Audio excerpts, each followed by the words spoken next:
All right, we are live for the Thursday morning edition of the Morning Check-In, and as always, looking forward to connecting and sharing with you some of the latest, news as well as noise in the mainstream media, and share my 2 cents on it. So, as always, welcome to the live stream, people.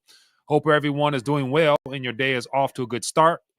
And as always, on my side, scrambling last minute, trying to put things together to present a very interesting, discussion for you guys this morning. So, as always, there's more stories than we'll actually be able to get to. So, I encourage you to drop some thoughts, ideas, suggestions in the chat or in the comment section.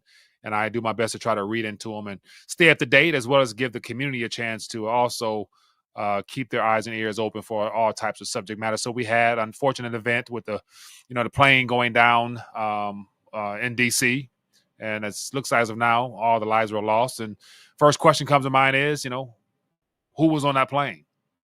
And of course, outside of the lives that were lost, I mean, clearly, I don't think those type of accidents happen by circumstances. So, yeah, definitely a sad time, and we should also be mindful of and keep in prayer the individuals and the families and stuff like that. But once again, in this current moment, it's always speculation as to what, why, and how. But we'll just keep that at that.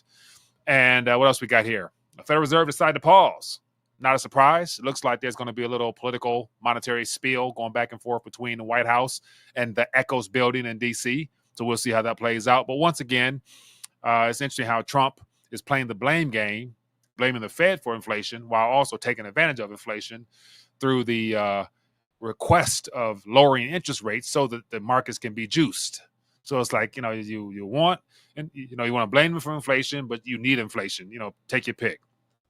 But regardless of that, as a result of all that, looks like gold and silver is responding. And of course, we got news out of the UK. I saw Mario do a good job covering the gold fiasco, where there's not enough gold, but there's a lot of demand. So, lots of interesting things unfolding. And as always, we're going to get into all that. So, without further ado, let's get into some of the good news, which is the spiritual. Get your spiritual juices flowing this morning with the devotional. Then we'll get into some resources and then get into the noise. I have lots of tabs to try to get to, and I won't be able to get to them all because it's just too many. And so I encourage everybody, if you have not, to go click the link in the description and plug into the rtd.news webpage. You can get all those stories there. And before I move forward, let me make sure I just do the typical maintenance of giving people an opportunity to connect. So if you have not as of yet, hit that check mark, the bell button, the subscribe button, or whatever it might be, so you can always be plugged in and you won't miss a show when we go live or an update. And then also, if you guys would like to be a blessing to the channel via a monetary contribution, you can donate as well. There's a variety of sources to do such. Links in the description for those who feel so generous at this current moment. And then also just some other resources. If you have not, I'd encourage you to take or test your dollar IQ at the rethinkingthedollar.com page. Links in the description. And it's just 10 simple questions. As of now, it's under 60%, which means I have a lot more work to do as far as providing monetary literacy for people. So if you're interested, take a test and see where you stand. And then if you want the answers to basically the entire dollar history, I put together the Dollarcation infographic that can also be downloaded. And you can get a good little scope of the entire history of our national currency and its many iterations. And so it's just something available for those as far as some resources. So let's get into the good news, and then we'll jump into everything else. All right, let me get it on the screen here. Give me 1 second, my good people. Got to make sure I am flowing smoothly. And as always, let me know if the audio is coming in good and everything in between. So we're going to move myself out the way here so as you guys can see what I see. And let's make this work. All right, so it's called Divine Speech, January 30th. Let me move myself out the way some. You don't need to see my mug all the way. It says, but when they deliver you up, do not worry about how or what you should speak, for it will be given to you in that hour what you should speak. For it is not you who speak, but the Spirit of your Father who speaks in you. Matthew 10:19 through 20. And that says volumes in and of itself. The fact that the believer has the Spirit of the Father inside of them that does the work as well as would do the speaking in this instance here. Just something to hold on to this morning. It says, are you afraid of what to say? Jesus told his disciples, don't worry. Why? Because in the moment you need it, the Spirit of God himself will speak through you. This isn't about having the perfect script. It's about trusting the king. The same spirit that empowered Moses before the Pharaoh and Daniel before the kings will fill your mouth with divine words. It says, in the kingdom, your voice isn't just yours, it's a channel for heaven. When opposition comes, when the world challenges your faith, remember, you don't stand alone. So the next time you're put on the spot, don't fear. Let the king speak through you. His words will carry power, wisdom, and authority. Just open your mouth and trust in him. And that, my friends, is the good news for this morning. Right on time. And hopefully somebody needed that word this morning, and it is of encouragement to you to get you started on your day. Okay, so let's keep it moving. Let's get into some other things. And for those who are plugged in, don't be afraid to hit that thumbs up button to show your support for the channel. And so let me get into the nitty gritty here. So here we have on the screen, as you can see, the colonialsmetalsgroup.com/RTD, my partners that are helping people get physical gold and silver in the form of a self-directed IRA. So if you are interested, and if you haven't checked into it, if you have worked your entire life to save in the typical 60-40 model, you might want to begin considering what if that fails and what will you do? So as you can see here, colonialsmetalsgroup.com/RTD, you can fill out this form and then get this PDF here, get all the questions you need answered, and see if it's something that's viable for you as a wealth preservation medium. So check them out if you are interested to do so. And then next, I want to make sure I remind people what I consider to be most affordable gold to hold is the actual gold backs themselves. So on the screen here, as you can see, the gold backs, 24 karat gold notes available for you, where you can redeem some of these paper instruments and actually get into something tangible and real that will not go to zero. So if you're interested in doing so, go to buygoldnotes.com and you can actually download you can actually redeem some notes for some physical gold, buygoldnotes.com. Check it out if you guys are interested. Okay, so with that out the way, just some stuff for whoever might need some strategies, as I call them. And I want to jump right into what I did notice this morning. Let me get my screens here. Bear with me, good people. And so as of right now, something that we can't dismiss. And so Jerome Powell paused, basically hinting at inflation not being completely gone. We knew that. And as of right now, gold is $2,788, up slightly from yesterday, up $26 from yesterday. And then silver, $31.66, up 82 cents. And so whenever silver moves, because it is the most undervalued asset, monetary medium that has yet to even come close to its previous high, it's something to pay attention to, just because at any moment now, there's a possibility that something could happen. And as of right now, with the situation in the UK, with the gold not being there and the delayed timing of the arrival of people's gold, something's happening. But then again, it's going to be cover-ups. And so in the meantime, it's never been a better time to continue to get your weight up, just because who wouldn't mind having more of something that will be of extreme value to the world in a multitude of ways. So with that being the case, let's get into the good news, man. Or not the good news, but some of the noise. I'm sorry. RTDnews.com is the place where you can go. And I got all the articles here. And as I mentioned, there's more articles than I'm being able to get to. So I see these are all today's relevant subjects that are of interest to some. But for the sake of this show here, I want to focus on a lot of the primary distractions. And it has everything to do with Donald Trump, Jerome Powell, the dollar, and everything else. And so it says, Trump accuses the Fed Powell of creating inflation on the heels of his rate decision. And so once again, we know Donald Trump is in the business of, getting the headlines. And the fact that he's willing to accuse the Fed of something that we know, but did he also say the same type of rhetoric during his first term? He hinted at the need for Feds to cut rates, but he didn't mention actually as to some of the problems that they're a part of. And so the idea of cutting income taxes being on his lips these days, and the Fed being the creator of inflation and stuff like that, it sounds like it could be heading in a direction. Well, it's kind of early, so we have to wait and see. But let me just scroll in here. We can see what's being discussed here. And so he accuses the Fed. It says President Donald Trump slammed, I like how to use the word slammed, Federal Reserve Chair Powell and the U.S. Central Bank, saying they failed to stop the problem they created with inflation. Now, let's just unpack that slightly, because I see a lot of things that would also lead me to question his involvement. Mind you, it takes two to tangle. And if it wasn't for our Congress and presidents handing over power to the Federal Reserve, we wouldn't have much of this mess that we have now. But since Donald Trump also was a beneficiary of it his entire life, i.e. debt and the fractional reserve lending model through the commercial banking structure, debt is very important to him as well. So inflation is the reflection of debt, excessive monetary expansion. So the fact that he said that they failed to stop the problem they created, how exactly were they supposed to stop it when their only job is to control the elasticity of currency, which is the contraction or expansion of the monetary base?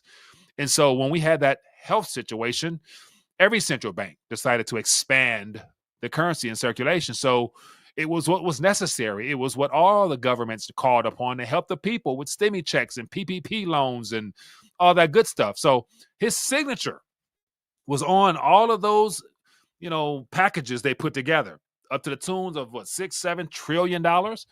And he's saying that they couldn't stop the problem. If you want to stop the problem, the best way is to literally, unfortunately and uncomfortably, continue this path we're on, or speed it up and literally just file for bankruptcy, which will equal unimaginable pain. But it's either immediate pain or it's going to be the long drawn out pain, which will equal more pain in the end. But then again, I understand it's just political theater. It's the stuff that they have to do to work together to try to make it look like there's a good guy, bad guy in DC. We know how this stuff goes. But I just thought this was interesting because as a result of this, Donald Trump didn't get what he wanted. And so will he continue to have these long spats and rants about the need to cut? But cutting only expands the monetary base, i.e. creating more inflation. So it doesn't really make sense. But then again, it's just to be expected. And so as a result of that, we got the Fed entering into a tough period for measuring money market liquidity on top of other things. So let's get to this one first. Fed hold rates steady, sees inflation as elevated. And so literally, I remember weeks ago talking about that second wave. I've showed you enough graphs about how there could be a second wave brewing. And clearly, the second wave will become a problem under Trump's administration. Not under Biden's, because Biden handed over a great economy, according to him. But all of a sudden now we're going to see more headlines talking about inflation. And then the fact that he's coming out saying it's elevated, it never went away. And so here we have another issue that they're going to have to face. So by the Federal Reserve pausing interest rates, Canada yesterday, they cut, as I mentioned, but the Fed decided to pause. So pause is an admission of basically failure. They have lost in their battle to fight inflation. And so ultimately speaking, if they really wanted to get things in check, they would have to hike interest rates a lot higher than they would be willing to. And Trump would not have that. Like if they literally did what was right, they would literally have to stranglehold the entire economy for much longer, causing even more pain. So it's pain if they cut, it's pain if they tighten. No matter what, the casualties of this monetary manipulation are the people who do everything dependent upon this instrument here. This is the Federal Reserve note, aka their asset and your liability. And so we'll have to wait and see. But as of now, they're talking about pausing until June-ish. So could you imagine a much tighter economic environment at the time? Donald Trump would love to have things juiced up. And so one way that he would probably be able to continue to juice the markets in a favorable way is to come out with legislation and executive orders that favor what looks like the Wall Street's preferred new asset class, and that's the digital asset space. So one way he can get the economy roaring is to literally sign an executive order authorizing some type of stockpile of crypto crap or whatever, and then allow foreign capital coming into our country to invest in certain companies that are made in America and they have tax exemption status. And so therefore, a lot of large crypto holders, i.e. the billionaires that are a part of the businesses anyway, they start spending and juicing the markets, whatever. And there's this artificial boom, which will be half of what I always consider the MAGA wealth effect, because that is something that he can control for the most part with a pen. And then that can keep the Federal Reserve from needing to actually do anything. And that will either piss Jerome Powell off, or it'll like show him that Jerome Powell's not really in control anyway. And then if something breaks, then Jerome Powell can come in and try to save the day by cutting to basically negative interest rates. And so based upon the trajectory of interest rates in general, and I know I'm ranting a little bit, but trying to lay out some possible scenarios, because at this current moment, it's just a matter of when. It's not a matter of if something occurs that requires immediate emergency response. And as always, the Fed is good for pulling something out of their hat to try to prop things up. So if you just look at where things are trending, let me bring this on the screen here. I think this is kind of important in a sense. Let me make myself smaller. So here we got Fed funds rate. So since we had that horrific inflationary period where we see these waves, we had the first wave, the second wave, and then we had this, literally where, what's his name? Greenspan. I'm not Greenspan. Was it Greenspan? Volcker. I'm sorry. Volcker decided to just, literally just open up the floodgates to put out the fire with 16, as of here it says 19% interest rates. And then since then, they've been just cutting. So every gray bar recessionary period, they've had to cut. So this little last area here that we're dealing with, that Donald Trump will oversee, as I always mention, as the last president under this current financial order, we're dealing with a high of 5.33. And so now if they pause the way that they paused before, all that does is just prolong the pain. So literally, based upon 6, 5, we got up to 2, they had to cut. We got up to 5, they started to cut. So literally, the trend, if I was a chartist, just shows that it's going down anyway. So in order to really offer any type of support to the economy, they're going to have to go to zero, literally, or negative. And so a lot of people say, oh, it's probably they could never go below zero. Well, if you look at the rate of inflation now and what the rates they are now, we're already negative in real terms. So why not just take it at negative all the way around the board? But we'll have to wait and see. But that will be very disastrous for a reserve currency. But then again, there's no point in going back. We can't. Okay, so back onto some other things. Let's get into another topic here. Okay, so here's just a headline here. Fed entering tough period. Let's find out what this tough period looks like. Fed entering tough period for measuring money market liquidity. It says Federal Reserve, which wraps up its latest monetary policy on Wednesday, is about to enter one of the most challenging periods of managing what most observers believe is the approaching end game for its balance sheet drawdown.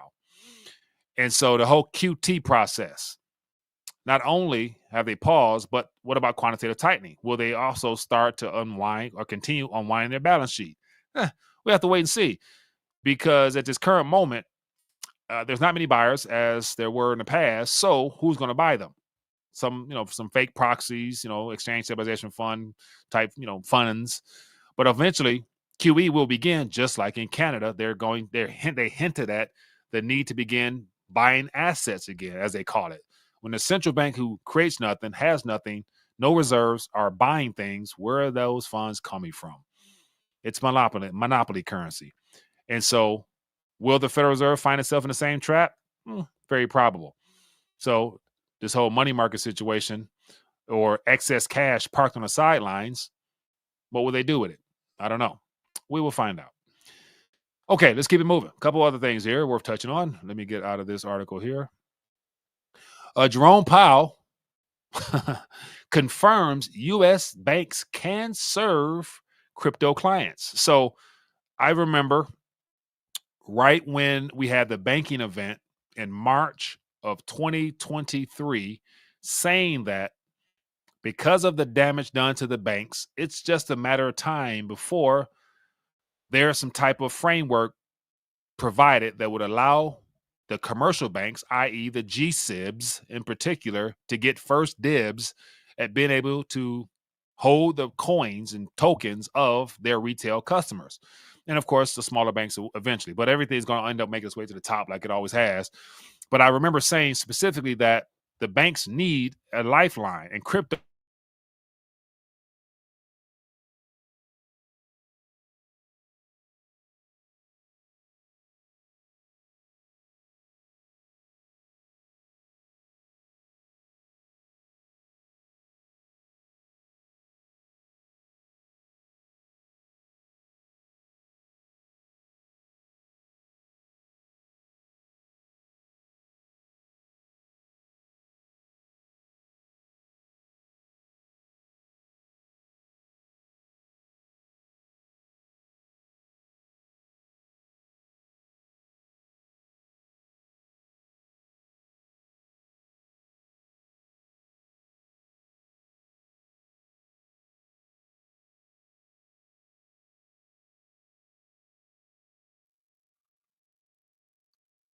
All right, apologize for that technical glitch outside of my control. Forgive me, but hopefully I can.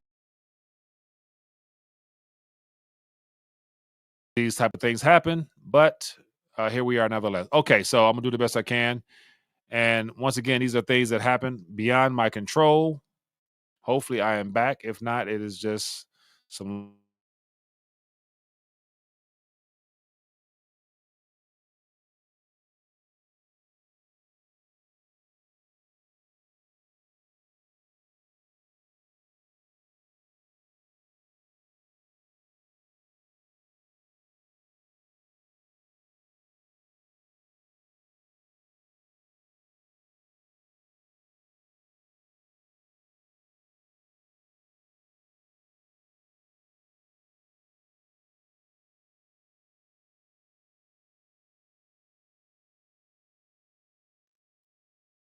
Yeah, once again, I apologize for the interruption. Software, not sure what's going on here, but I'm going to, I guess, get ready to wrap this up. I did the best I could this morning to try to bring some interesting news, but give me a second. Let me try to make right what was done wrong. So let me know if I'm still streaming or if I'm talking to myself. Forgive me, but issues beyond my control. So it looks like I am streaming. Forgive me. Once again, I didn't, just stuff happens. So we're going to make the most of this and keep it moving. Okay, so I should be on here. Let me know if I'm on here. Let me know if you guys still hear me, still see me. Things that happen beyond my control. We back. Okay, no sound. I have no sound. Do we got some sound here? I see myself. Now let me know.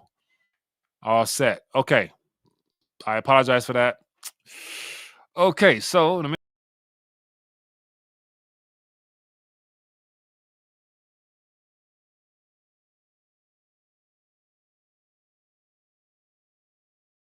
me rebuild my pages. All right, so forgive me.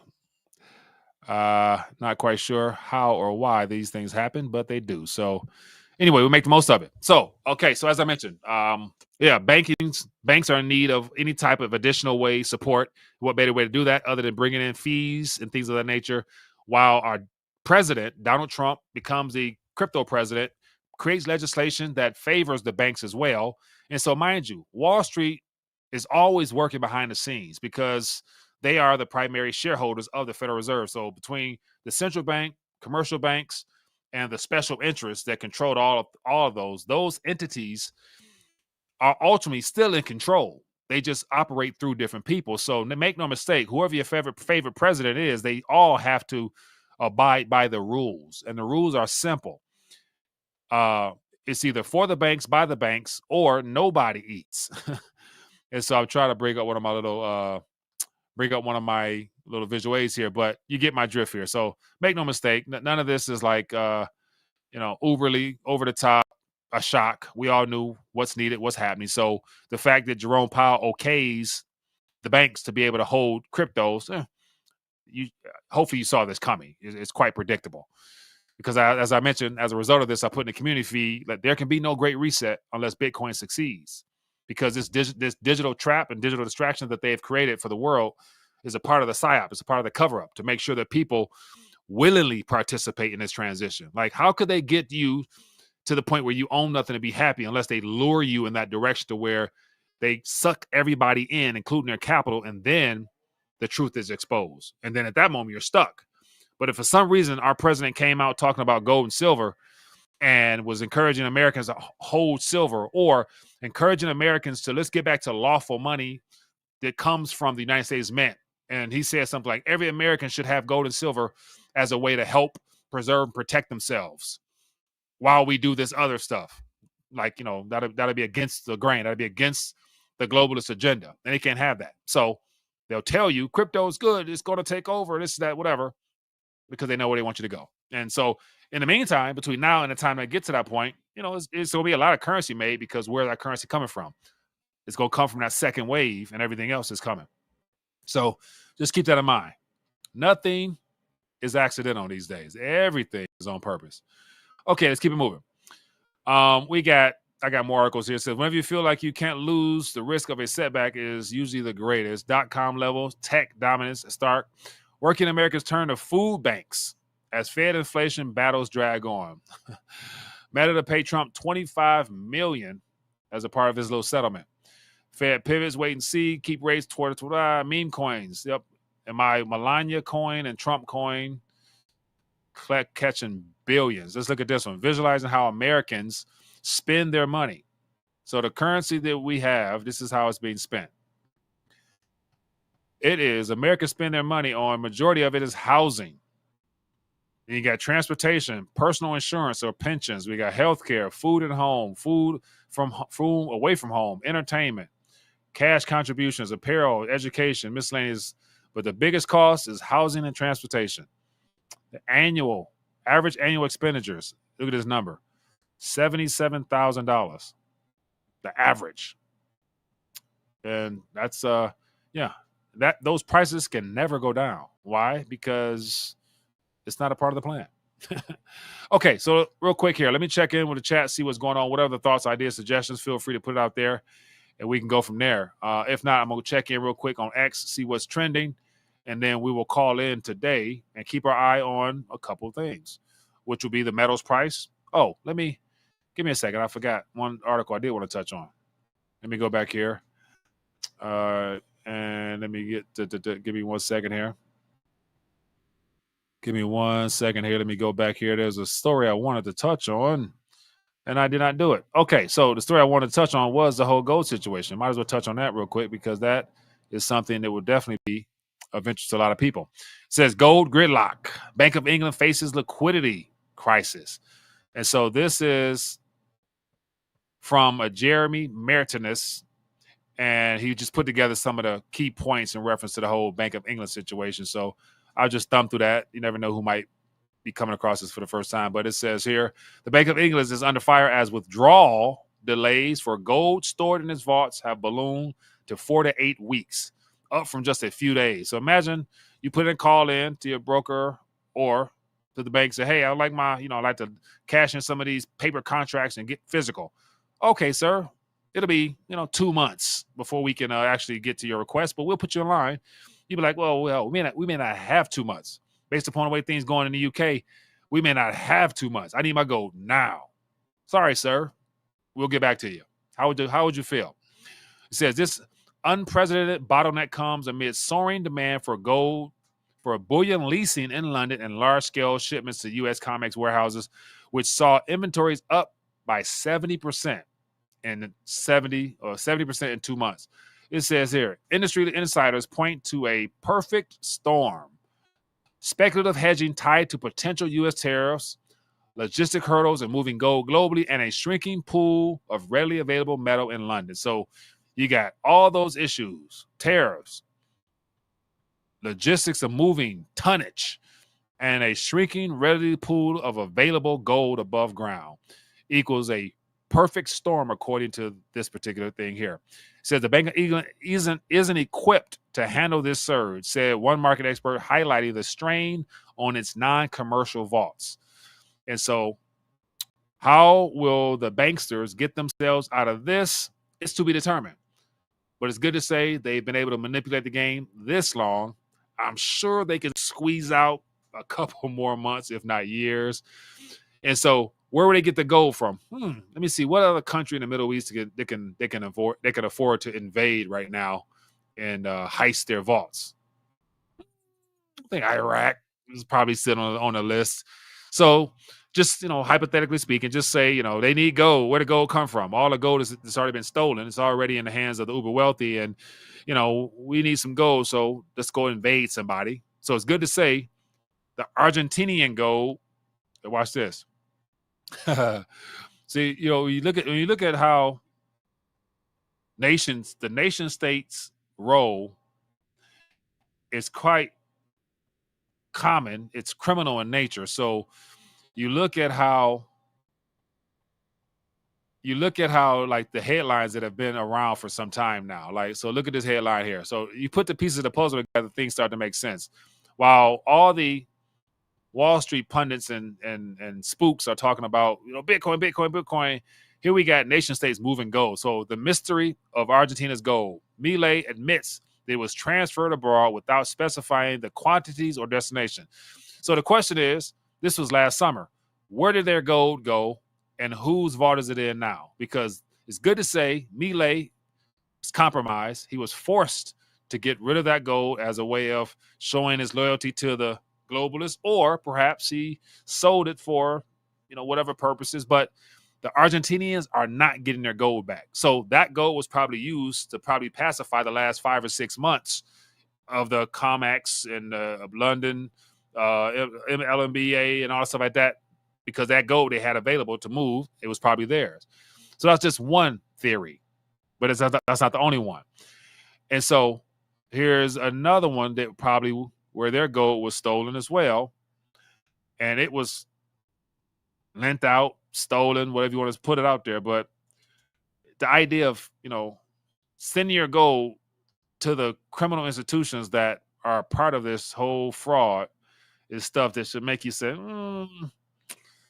So here's an article here, and this is just some thoughts that I'm putting together last minute, but it wouldn't be surprising. This says here, how Venezuela's stolen gold ended up in Turkey, Uganda, and beyond. So this was a couple years ago, but once again, it's just, tonnage. When tonnage come up missing, it doesn't just vanish into thin air, similar to how, the currency on ledgers do.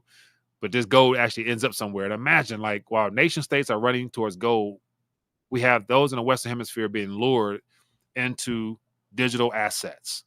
And now commercial banks will be able to hold it. So wherever bank you bank at, Wells Fargo, Bank of America, Citigroup, wherever you bank at, you're going to be getting a call pretty soon from your banker or something like that saying, hey, we have the opportunity for you to store your crypto here.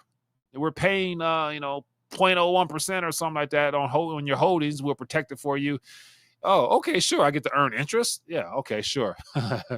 So they're going, all these additional new age products they create, they find a way to make fees off of it. It keeps them in the business, and it slowly but surely steals from you, slow and steady. But that is to be expected, my good people. That is called monetary manipulation. So that being the case, that's all she wrote for today. I apologize for the hiccups with the technical side of things. Hopefully you got the gist of everything. But, pay attention to what Jerome says and what Trump does. Do the complete opposite. Get your weight up. And while you see them basically just blowing smoke up each other's rear end, call them out on the carpet for what it really is. It's all one big facade that we're not a part of. And if you don't get your weight up and do things to be proactive on your own side, you will be the casualty of this great reset that we're in. So that's just a reality. That's just a fact, in my opinion. But while the sun is shining, you still got air in your lungs. Be grateful for what you do have. Trust and bless the Lord at all times, and everything will be A-OK, my good people. All right, with that being the case, that's all she wrote. Be blessed and safe. Shalom.